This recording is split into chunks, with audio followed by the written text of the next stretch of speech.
Satan a offert, n'oubliez pas, toutes ses possessions terrestres à Jésus-Christ. Si, S-I, si seulement Jésus voulait plier les genoux et l'adorer. Quel front! Adorer le diable. Et déjà, toute une génération est en train de l'adorer. Et durant la grande tribulation, ils vont l'adorer. Regardez leur signe. C'est le signe de Satan. Ils dansent avec Satan. Ils sont dans les bras du diable. Le diable leur passe la bague au doigt et leur dit, tiens, je veux te marier. Tu vas avoir de l'argent. Tu vas avoir le plus bel âme. Donne-moi ton âme. Et les jeunes donnent leur âme au diable. C'est abominable. Que pensez-vous des jeunes qui se sont suicidés à Drummondville dans un parc de suicide il n'y a pas très longtemps?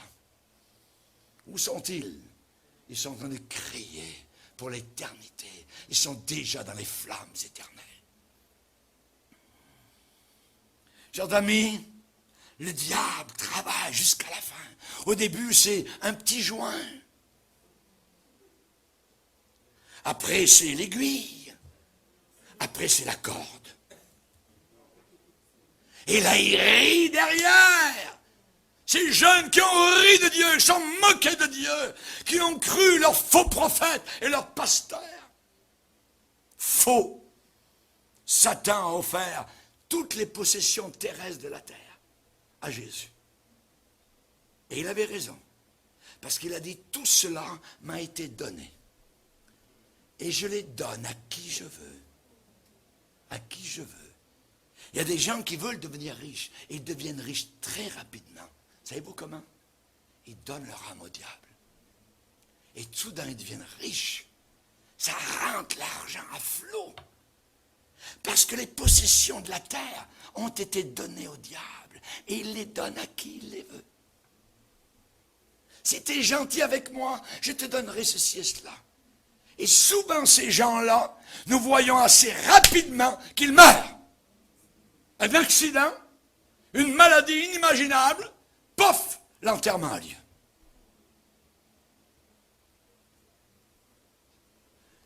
Cette autorité, cette puissance que Jésus-Christ a refusée, vont être acceptées et reçues par l'homme du péché durant la grande tribulation quand nous aurons quitté la terre, l'Antichrist.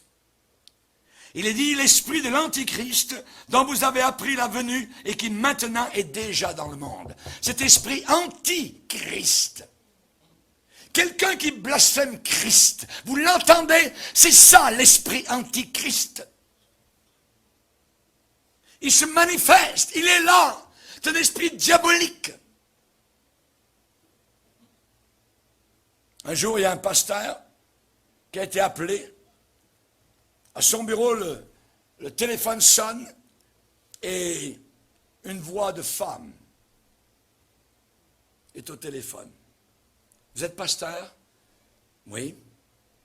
Je suis passé l'autre jour devant votre église et j'ai des problèmes. J'ai des problèmes graves. J'aimerais que vous veniez chez moi à la maison. Le pasteur s'est demandé et s'est pensé que c'était une sorte de shack, une sorte de quartier malfamé. C'est une très belle maison. Donc, on entre, du marbre par terre. Une très belle maison. Et la dame dit, pasteur, il faut que je vous parle. Ils sont allés parler dans le salon. Elle a ouvert son cœur. Elle lui a dit, il y a quelque chose en moi.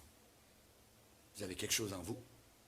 Elle dit, oui, je suis une dame qui a joué pendant des années au Ouija board. Au Ouija board. Le Ouija board, c'est un board, c'est une planche avec laquelle on invoque les esprits. J'ai joué à cela, j'ai lancé des sorts sur des personnes.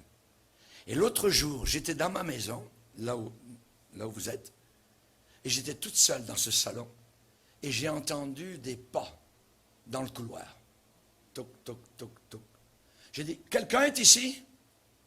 Personne n'a répondu. Et les pas sont avancés. Ils sont venus jusque dans le salon. Et je savais qu'il y avait une présence qui était là. Et soudain, c'est entré en moi. Et c'est là. Et depuis ce temps-là, je ne dors plus. Depuis ce temps-là, je suis tourmenté. Pasteur, pourriez-vous faire quelque chose pour moi? Le pasteur a parlé de Jésus. Le pasteur a parlé du sang de Jésus. Le pasteur a parlé de la Bible. Et soudain, cette femme a commencé à avoir une voix qui n'était plus la sienne, une voix d'homme. Et qui a dit le nom du pasteur, et a dit je te hais, et je vais te tuer, et ainsi de suite. Et la femme a commencé à prendre une forme avec les mains, comme les hindous, comme vous les voyez sous toutes sortes de formes, des formes inimaginables que le démon permettait que cette femme prenne. Et le pasteur, au nom de Jésus, a chassé l'esprit impur qui était dans cette femme-là. Et soudain la femme a crié. Elle a crié, je suis délivré, c'est parti. Chers amis, quand vous jouez avec Satan, et quand nous dans l'église nous parlons de Satan, on ne parle pas de petites affaires bricolage, ce n'est pas de la rigolade. On a affaire à un ennemi réel qui envoie des puissances pour vaincre notre génération. Par la musique, par la mode, par la tenue, par le langage, par la télévision, par l'avortement, par toutes sortes de choses. Et je pense qu'il y a une condamnation pire dans le monde vis-à-vis de l'inceste envers les enfants.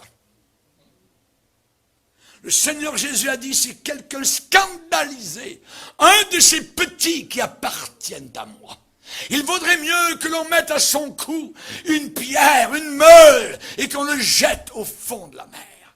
Essayez de nager avec une meule à votre cou. Il y a un jugement terrible qui s'en vient pour tous ceux qui font la promotion de la pornographie, de l'impureté, qui vivent en concubinage, qui ne croient pas au mariage, qui se moquent de la Bible, qui disent Satan est plus fort que ton Jésus, et ainsi de suite. Il y a des places terribles qui s'en viennent en enfer et pour l'éternité. Que Dieu nous aide à comprendre la réalité du combat dans lequel nous sommes aujourd'hui. Satan agit aujourd'hui par l'alcool, par la drogue, par le sexe, par le yoga, par la musique rock, par l'hindouisme, par l'islam, par le catholicisme, par une religion sans aucune relation avec Jésus, par la foi Baha'i, par l'occultisme, par le Ouija board, par les sectes, par l'adoration des statues, par l'abus des enfants, par l'avortement, et ainsi de suite. En veux-tu, en voilà. Le char est plein et l'enfer sera rempli de personnes semblables.